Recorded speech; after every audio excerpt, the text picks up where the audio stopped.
अंतर्मन जोड़ने वाला लिंक, दौलतमंद बनने की ओर 11वां कदम। अंतर्मन चेतना का वह क्षेत्र है जिसमें तार्किक या फिर बाह्य मन तक पांचों इंद्रियों में से किसी भी इंद्रिय द्वारा पहुंचने वाले विचार का हर संवेग वर्गीकृत और रिकॉर्ड होता है तथा जहां से विचार उसी तरह दोबारा निकाले जा सकते हैं जिस तरह पत्रों को फाइलिंग कैबिनेट से निकाला जा सकता है। यह छवियों या विचारों को ग्रहण करता है और उन्हें फाइल करता है, चाहे उनकी प्रकृति कैसी भी हो।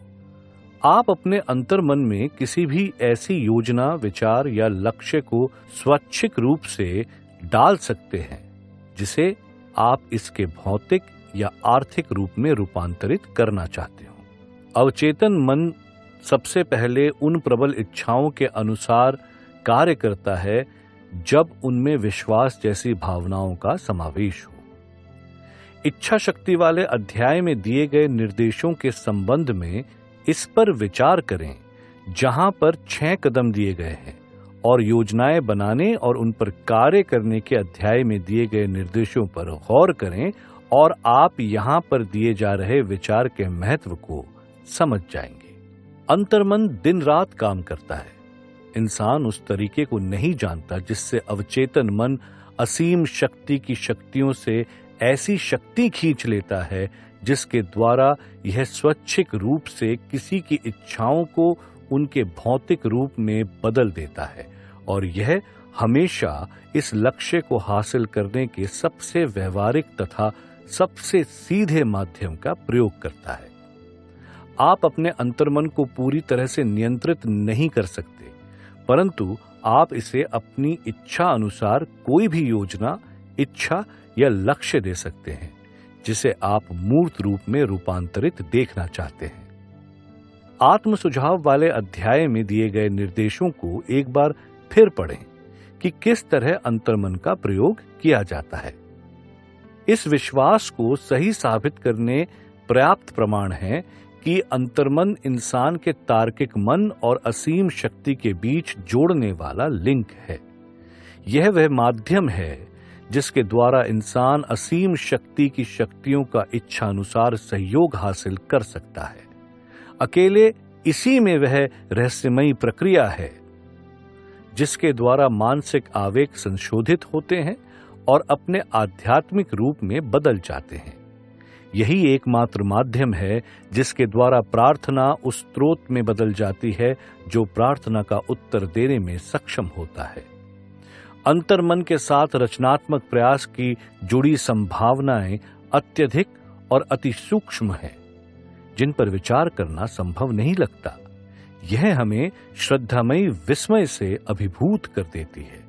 मैं अंतर्मन के बारे में चर्चा करते समय हीनता और बौनेपन के भाव से भर जाता हूं तथा शायद इसके पीछे यह तथ्य है कि इस विषय पर इंसान का ज्ञान दुर्भाग्य से बहुत ही कम है। जब आप इस बात को सच के रूप में स्वीकार कर लेते हैं कि अंतर्मन का अस्तित्व है और आप उस माध्यम के रूप में इसकी संभावनाओं को समझ लेते हैं जिसके द्वारा आपकी इच्छाओं को उनके भौतिक रूप में रूपांतरित किया जा सकता है, तो आप इच्छा शक्ति वाले अध्याय में दिए गए निर्देशों के पूरे महत्व को समझ जाएंगे। आप यह भी समझ जाएंगे कि आपको बार बार ये चेतावनी क्यों दी जा रही थी कि आप अपनी इच्छाओं को स्पष्ट रखें या उसे लिख लें। आप यह भी समझ जाएंगे कि इन निर्देशों पर अमल करते समय लगन क्यों आवश्यक है। 13 सिद्धांत वे प्रेरणाएं हैं जिनसे आप अपने अंतर्मन तक पहुंचने और उसे प्रभावित करने की योग्यता हासिल कर सकते हैं। अगर आप पहले प्रयास में ऐसा नहीं कर पाते तो हताश या निराश ना हो। याद रखें कि अंतर्मन केवल आदत के द्वारा स्वैच्छिक रूप से निर्देशित किया जा सकता है और इसके लिए विश्वास वाले अध्याय में दिए गए निर्देशों का पालन करना होगा। आपको अभी विश्वास में निपुण होने का समय नहीं मिला होगा। धैर्य और लगन रखें।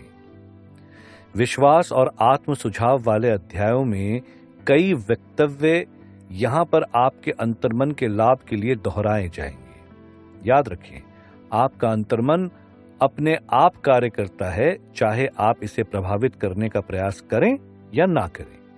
इससे स्वाभाविक रूप से आपको यह पता चल जाता है कि डर और गरीबी के विचार तथा सभी नकारात्मक विचार आपके अंतर्मन के लिए प्रेरणा का कार्य करते हैं, जब तक कि आप इन आवेगों पर विजय ना पा लें और अंतर्मन को बेहतर भोजन ना दें जिससे इसे पोषण मिल सके। अंतर्मन खाली नहीं बैठेगा। अगर आप इच्छाओं को अपने अंतर्मन में बोने में असफल रहते हैं तो यह उन विचारों के अनुसार कार्य करेगा जो इस तक आपकी लापरवाही के परिणाम स्वरूप पहुंचते हैं।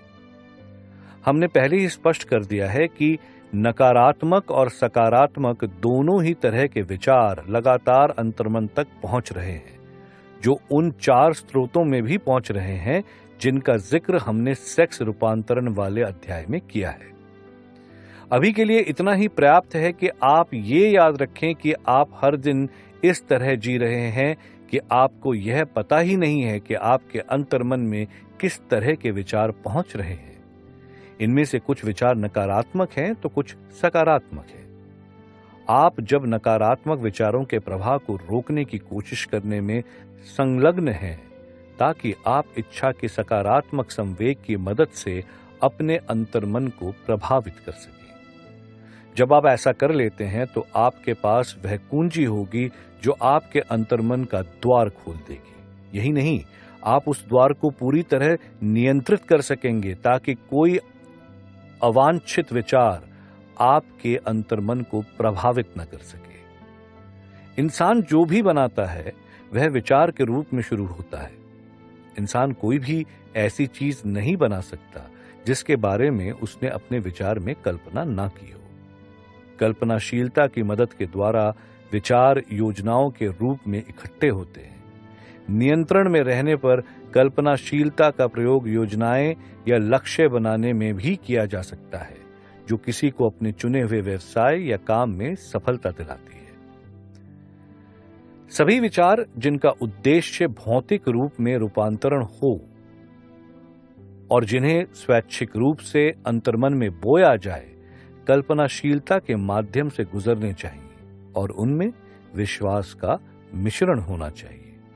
योजना या उद्देश्य में विश्वास मिश्रण जो अंतर्मन के समक्ष प्रस्तुत की गई हो, केवल कल्पनाशीलता के द्वारा ही किया जा सकता है।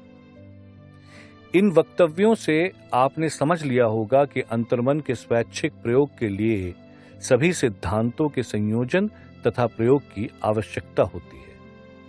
19वीं और 20वीं सदी के एक प्रसिद्ध कवि और पत्रकार एला व्हीलर विलकॉक्स ने अंतर्मन की शक्ति के बारे में लिखा है। तुम्हें नहीं पता, एक विचार क्या कुछ कर सकता है। तुमसे घृणा भी करा सकता है और मोहब्बत भी दिला सकता है। विचार वो तत्व है जिसमें हवादार पंख हैं और वे बड़े गति से चलते हैं। वे ब्रह्मांड के नियम का पूर्णतः अनुसरण करते हैं। ये अपने तरह का इकलौता तत्व है। वह सब आपकी जिंदगी में वापस आता है जो भी आपके मन से गुजरता है। श्रीमती विलकॉक्स को यह बात अच्छी तरह से पता थी, जो विचार व्यक्ति के मन से होकर गुजरता है, अगर वह अंतर्मन में ठहर जाता है तो वह एक चुंबक की भांति काम करने लगता है और वे विचार भौतिक रूप में जरूर रूपांतरित होंगे। विचार वे तत्व हैं जिनकी ऊर्जा को हम भौतिक रूप में रूपांतरित कर सकते हैं। मन के तार्किक हिस्से में मौजूद विचारों की तुलना में अंतर्मन उन विचार संवेगों से अधिक प्रभावित होता है और उन्हें अधिक अच्छी तरह ग्रहण करता है जिनमें भावना या भाव मिश्रित होते हैं। दरअसल इस सिद्धांत के समर्थन में काफी प्रमाण है कि केवल भावनात्मक विचार ही अंतर्मन पर सक्रिय प्रभाव डाल पाते हैं। यह एक सुपरिचित तथ्य है कि भावना अधिकांश लोगों पर शासन करती है, और अगर यह सच है कि अंतर्मन भाव से मिश्रित विचार संवेगों से अधिक जल्दी प्रभावित होती है और उन पर अधिक तीव्र प्रतिक्रिया करती है, तो अधिक महत्वपूर्ण भाव से परिचित होना अनिवार्य है। कुल 7 प्रमुख सकारात्मक भाव और 7 ही प्रमुख नकारात्मक भाव है। नकारात्मक भाव अपने आप ही विचार संवेगों में चले जाते हैं और इस तरह अंतर्मन में प्रवेश पा जाते हैं। सकारात्मक भाव को आत्म सुझाव के सिद्धांत के द्वारा आपको अपने अवचेतना मन में विचार संवेगों के माध्यम से पहुंचाना होता है। यह भाव या भाव संवेग ब्रेड में खमीर की तरह होते हैं, क्योंकि उनमें एक्शन का तत्व होता है जो विचार संवेगों को निष्क्रिय से सक्रिय अवस्था में रूपांतरित कर देता है। इस कारण हम यह समझ सकते हैं कि भाव मिश्रित विचार उन विचारों की तुलना में अधिक शक्तिशाली क्यों होते हैं जो सिर्फ ठंडे तर्क से प्रेरित होते हैं। आप अपने अंतर्मन के आंतरिक श्रोताओं को प्रभावित और नियंत्रित करने की तैयारी कर रहे हैं ताकि आप इसे धन की इच्छा सौंप सके जिसे आप इसके आर्थिक रूप में रूपांतरित करना चाहते हैं। इसीलिए यह अनिवार्य है कि आप उस तरीके को समझ लें जिसके द्वारा इस आंतरिक दर्शक समूह तक पहुंचा जाए। आपको इसकी भाषा बोलनी होगी, अन्यथा यह आपकी बातों पर ध्यान नहीं देगा।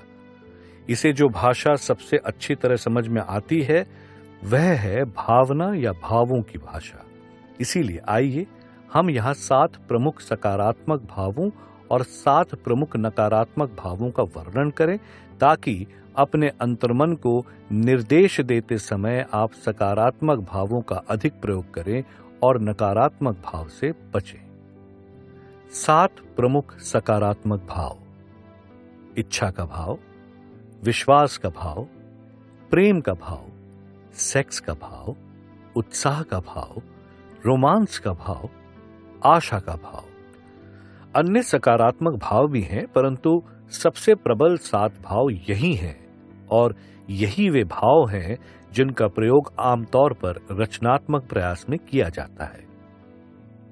इन 7 भावों में महारत हासिल कर लें और बाकी के सकारात्मक भाव आपके इशारे पर चलेंगे जब आपको उनकी आवश्यकता होगी।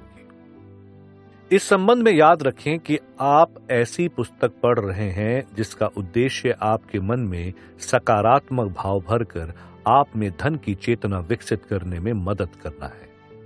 7 प्रमुख नकारात्मक भाव: डर का भाव, ईर्ष्या का भाव, घृणा का भाव, प्रतिशोध का भाव, अंधविश्वास का भाव और क्रोध का भाव। सकारात्मक और नकारात्मक भाव मस्तिष्क में एक समय में एक साथ नहीं रह सकते, या तो एक अधिक प्रबल होगा या फिर दूसरा। यह आपकी जिम्मेदारी है कि आप यह सुनिश्चित कर लें कि सकारात्मक भाव आपके मन को प्रबलता से प्रभावित करे। यह आदत का नियम आपकी सहायता करेगा। सकारात्मक भावों को अमल में लाने और उनका प्रयोग करने की आदत डालने। अंततः वह आपके मन को पूरी तरह से भर देंगे और नकारात्मक भाव को इसमें प्रवेश नहीं करने देंगे। केवल इन निर्देशों को पूरी तरह से पालन करने से ही और अनुसरण करने से ही आप अपने अंतर्मन पर नियंत्रण पा सकते हैं। आपके अंतर्मन में एक भी नकारात्मक भाव मौजूद हो तो यह अंतर्मन से रचनात्मक सहायता पाने के सभी अवसरों को नष्ट करने के लिए पर्याप्त है। अगर आप अवलोकन करने वाले व्यक्ति हैं तो आपने देखा होगा कि अधिकांश लोग केवल तभी प्रार्थना का सहारा लेते हैं जब बाकी हर चीज असफल हो जाती है, या फिर वे अर्थहीन शब्दों के कर्मकांड के द्वारा प्रार्थना करते हैं। और चूंकि यह एक तथ्य है कि अधिकांश लोग केवल तभी प्रार्थना करते हैं जब उन्हें बाकी सभी तरफ से असफलता मिलती है, तो प्रार्थना करते समय उनके मन डर और आशंका से भरे होते हैं, जिन भाव के अनुसार अंतर्मन कार्य करता है तथा इन्हें असीम शक्ति तक प्रेरित करता है। इसी तरह यही वो भाव है जो असीम शक्ति को प्राप्त होता है और वह इस पर काम करती है। अगर आप किसी चीज के लिए प्रार्थना करते हैं परंतु प्रार्थना करते समय आपके मन में यह डर होता है कि आपको यह नहीं मिलेगी या फिर असीम शक्ति आपकी प्रार्थना पर काम नहीं करेगी, तो आपकी प्रार्थना सचमुच व्यर्थ हो जाएगी। कई बार प्रार्थना का परिणाम यह होता है कि आपने जिस वस्तु के लिए प्रार्थना की थी वह आपको मिल जाती है, और अगर आपको ऐसा अनुभव है तो याद करें कि प्रार्थना करते समय आपकी वास्तविक मनस्थिति कैसी थी, और आपको यह विश्वास हो जाएगा कि यहां पर जो सिद्धांत बताया जा रहा है वह सिद्धांत से बढ़कर है। वो वक्त आएगा जब स्कूल और एजुकेशनल इंस्टीट्यूट में विज्ञान की प्रार्थना पढ़ी जाएगी। उस प्रार्थना को विज्ञान ही कहा जाएगा। यह सार्वभौमिक माइंड तब तक नहीं प्राप्त होगा जब तक लोग डरे हुए रहेंगे। यह तब प्राप्त होगा जब अज्ञान, अंधविश्वास और गलत शिक्षा समाप्त हो जाएगी और हमारे बच्चे असीम ऊर्जा के ज्ञान को प्राप्त करने लगेंगे। उनमें से कुछ भाग्यशाली अभी भी ये शिक्षा प्राप्त करने लगे हैं। लगभग 2 सदी पूर्व यह समझा जाता था कि प्रकाश ईश्वर के कोप का परिणाम है और लोग प्रकाश से भयभीत रहा करते थे। अब विश्वास की शक्ति को नमस्कार, जिसकी वजह से हमने प्रकाश के इस भ्रम को तोड़ दिया और अब विद्युत बल्ब हर घर की जरूरत बन गया है। अगर हाल ही की कुछ खोजें न हुई होती तो ये माना जाता कि ग्रहों के मध्य जो जगह वह बिल्कुल खाली है और वहां पर कुछ भी नहीं है, शून्य है, रिक्त है। अब एक बार फिर से विश्वास की शक्ति को प्रणाम। अब हमें पता लग गया है कि ग्रहों के मध्य जो स्थान है वह बिल्कुल रिक्त या शून्य नहीं है, बल्कि वहां पर वाइब्रेशन, कंपन, ऊर्जा, विचार वाइब्रेशन से भरा पड़ा है, जिसकी वजह से एक इंसान का दिमाग दूसरे इंसान के दिमाग से कनेक्ट कर लेता है। अब प्रश्न यह आता है कि फिर ऐसी कौन सी वजह है जिससे यह ऊर्जा हर मनुष्य के मन को असीम शक्ति या फिर असीम ऊर्जा से संपर्क नहीं कराती? मनुष्य के तार्किक मन और असीम शक्ति के मध्य एक ऐसा कोई भी टोल गेट नहीं है जो दोनों को आपस में संपर्क करने से रोक सके। बस आपके पास धैर्य, विश्वास, दृढ़ता और एक मजबूत चाहत होनी चाहिए जो असीम शक्ति से संपर्क स्थापित कर सके। सिर्फ हाथ जोड़कर प्रार्थना करने से कोई फायदा नहीं होने वाला। असीम शक्ति का कोई प्रतिनिधि नहीं है जो प्रार्थना की वजह से आपको उससे संपर्क स्थापित करने में मदद करेगा। या तो आप खुद सीधे संपर्क करें या फिर ना स्थापित करें। आप प्रार्थना की ढेर सारी किताबें खरीद कर ला सकते हैं और उन्हें कयामत तक पढ़ सकते हैं, पर कोई फायदा ना निकलने वाला। वे विचार जिनसे आप असीम शक्ति या फिर असीम ऊर्जा से संपर्क स्थापित करना चाहते हैं, वे तो अंतर्मन की उसी प्रक्रिया से होकर गुजरेंगे, तभी असीम शक्ति से संपर्क स्थापित हो सकता है। असीम शक्ति से संपर्क स्थापित करने का बिल्कुल वही प्रक्रिया है जिस सिद्धांत पर रेडियो, टीवी या फिर मोबाइल काम करते हैं। कोई ऑडियो या फिर वीडियो तब तक नहीं सुनाई या दिखाई दे सकता जब तक वह बढ़कर या फिर घटकर उस आवृत्ति में नहीं पहुंच जाता जिसे इंसान सुन या देख सकता है। सिर्फ इसी आवृत्ति में वीडियो देख या सुन सकते हैं। भेजने वाला स्टेशन आवृत्ति को पकड़ता है और उसे कई गुना बढ़ा देता है जिससे वह ईथर से संपर्क स्थापित कर सके। इस बदलाव के बाद ईथर उन आवृत्तियों को ग्रहण करने वाले स्टेशन में भेज देता है।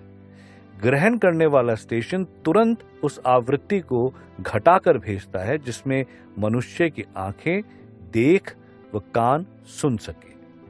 ठीक वैसे ही अंतर्मन विचारों को लेता है और उसे असीम शक्ति के पास भेज देता है ताकि असीम शक्ति उस ऊर्जा को उस भौतिक रूप में रूपांतरित कर सके जो मनुष्य के सामने दिखाई दे सके और वह महसूस कर सके। आप इसे ढंग से समझें कि सिर्फ प्रार्थना आपको सफलता की ओर नहीं ले जा सकती। इससे पहले कि आपकी प्रार्थना असीम ऊर्जा के पास पहुंचे, आपका अंतर्मन उस मनस्थिति में होना चाहिए जिससे वह असीम शक्ति से संपर्क स्थापित कर सके। विश्वास ही एक ऐसी एजेंसी है जो मन को आध्यात्मिक प्रकृति देता है। विश्वास और डर दोनों एक दूसरे के दुश्मन हैं अगर एक है तो दूसरा नहीं हो सकता।